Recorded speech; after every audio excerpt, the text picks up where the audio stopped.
Hello guys, welcome back to our channel. आप सभी का स्वागत है हमारे ऑफिशियल यूट्यूब चैनल। तो आज के इस लेक्चर में हम जो है पढ़ने वाले हैं भारतीय साक्ष्य अधिनियम के सेक्शन 158 को, जो कि हमारा बहुत ही इंपॉर्टेंट सेक्शन है और डील करता है इम्पीचिंग द क्रेडिट ऑफ विटनेस, यानी कि विटनेस की क्रेडिबिलिटी, यानी कि वो विश्वास के लायक है या नहीं। ठीक है, उसकी क्रेडिबिलिटी, उस पर भरोसा किया जा सकता है या फिर नहीं किया जा सकता, उसको जो है चैलेंज या फिर जो है कमजोर करना, यानी उसकी क्रेडिबिलिटी को बहुत ही कमजोर करना, यानी कि विटनेस की क्रेडिबिलिटी को जो है चैलेंज करना या फिर बहुत ही कमजोर कर देना। यानी कि कोर्ट को यह दिखाना कि विटनेस पर जो है भरोसा नहीं किया जाना चाहिए, क्योंकि उसकी जो टेस्टिमनी है, वो जो गवाही दे रहा है, वो रिलायबल या फिर ट्रूथफुल नहीं है यहाँ पे। आइए अब हम जो है पढ़ लेते हैं भारतीय साक्ष्य अधिनियम का सेक्शन 158 क्या कहता है। हम इसको जो है इलस्ट्रेशन के थ्रू भी समझेंगे। तो चलिए शुरू करते हैं आज के लेक्चर को। अकॉर्डिंग टू द भारतीय साक्ष्य अधिनियम section 158, the credit of a witness may be impeached in the following ways: by the adverse party or with the consent of the court by the party who calls him. A, by the evidence of persons who testify that they from their knowledge of the witness believe him to be unworthy of the credit. देखो, अगर कोई witness जो है court में गवाही दे रहा है, तो अपोजिट पार्टी यानी कि एडवर्स पार्टी उस विटनेस की क्रेडिबिलिटी को जो है चैलेंज कर सकती है। ये चैलेंज इस तरह से जो है किया जा सकता है कि दूसरे लोग जो है, जो भी विटनेस है, वो कोर्ट में आकर ये कहें कि मैं इस विटनेस को जो है अच्छी तरीके से जानता हूँ और मेरी नॉलेज के हिसाब से इस पर जो है भरोसे करने के लायक नहीं है, यानी ये ट्रस्टवर्थी पर्सन नहीं है। यानी वो विटनेस जो है उसके कैरेक्टर के ट्रूथफुलनेस के बारे में एविडेंस दे सकते हैं। ठीक है, तो इससे क्या होगा, उस विटनेस की जो क्रेडिबिलिटी है वो बहुत ही कमजोर हो जाएगी। ठीक है। B, by proof of that the witness has been bribed or has accepted the offer of bribe or has received any other corrupt inducement to give his evidence। देखो, विटनेस की जो क्रेडिबिलिटी है वो कैसे इम्पीच होगी, हमने पढ़ा। ए, अगर कोई दूसरा पर्सन अगर ये बोल दे कि उस पर जो है भरोसा ही करने लायक नहीं है, वो उस पर जो है भरोसा नहीं किया जा सकता उस विटनेस पर। ठीक है, वो उसकी अपनी नॉलेज के हिसाब से वो बोल रहा है। It means unworthy of credit of witness. अब बी क्लोज की बात कर ले, तो बी क्लोज क्या कहता है, अगर ये प्रूव हो जाए कि विटनेस ने जो है रिश्वत ली है या फिर रिश्वत की जो है ऑफर एक्सेप्ट किया है या फिर किसी और यानी गलत लालच यानी कि करप्ट इंड्यूसमेंट के बदले कोर्ट में जो है गवाही देने के लिए तैयार हुआ है, तो उस विटनेस की क्रेडिबिलिटी को चैलेंज किया जा सकता है। ठीक है, इससे भी जो विटनेस की क्रेडिबिलिटी है वो बहुत ही कमजोर हो जाएगी। Clause C, by proof of former statements inconsistent with any part of his evidence which is liable to be contradicted. दोषी कहता है अगर विटनेस ने पहले कुछ और स्टेटमेंट दिया था और कोर्ट में आकर जो है उसके अपोजिट स्टेटमेंट दे दिया, उसके पुराने स्टेटमेंट को दिखाकर उसकी क्रेडिबिलिटी जो है वो चैलेंज की जा सकती है। इसी को जो है प्रीवियस इनकंसिस्टेंट स्टेटमेंट कहते हैं। आइए अब हम इसकी एक्सप्लेनेशन समझ लेते हैं। A witness declaring another witness to be unworthy of credit may not upon his examination in chief give reasons for his belief, but he may ask his reason in cross examination and the answers which he gives cannot be contradicted, though if they are false he may afterward be charged with giving the false evidence। देखो, explanation क्या कहती है इस section की।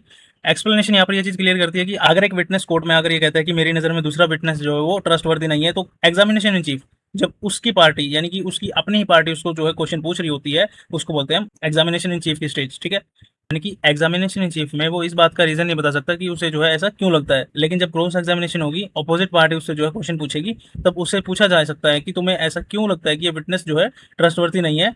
अब उसे जो है अपने रीजन बताने पड़ेंगे, और जो क्रॉस एग्जामिनेशन में रीजन उसने जो भी दिए, उन रीजंस को कॉन्ट्राडिक्ट करने के लिए अलग अलग एविडेंस जो है प्रोड्यूस नहीं किया जा सकता, यानी उस पर्टिकुलर जवाब को प्रूव या डिस्प्रूव करने के लिए अलग से जो एविडेंस नहीं लाया जाएगा। अगर बाद में पता चलता है कि उसने जो है झूठे रीजंस दिए थे, तो उसके खिलाफ भी फॉल्स एविडेंस देने की प्रोसीडिंग चल सकती है। तो ये थी हमारी सेक्शन की एक्सप्लेनेशन। आइए अब हम जो है इसकी इलस्ट्रेशन समझ लेते हैं क्या कहती है illustration. Illustration A sues B for the price of goods sold and deliver to B. C says that he delivered the goods to B.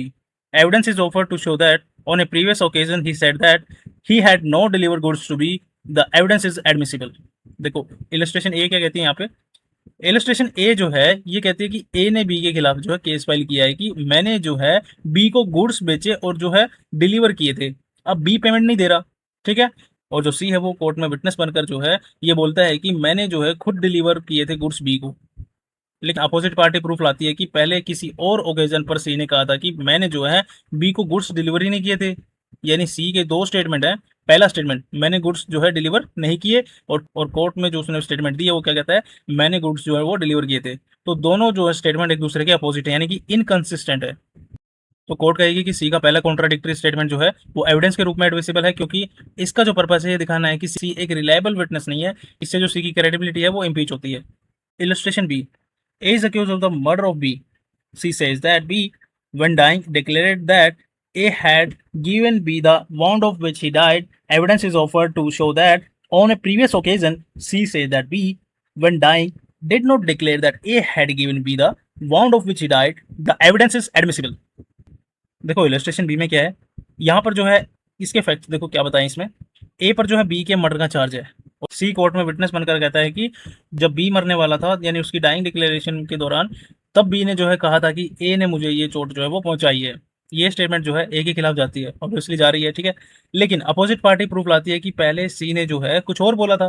पहले सी ने कहा था जब बी मर रहा था उसने ए का नाम नहीं लिया था। यानी सी के दो स्टेटमेंट है।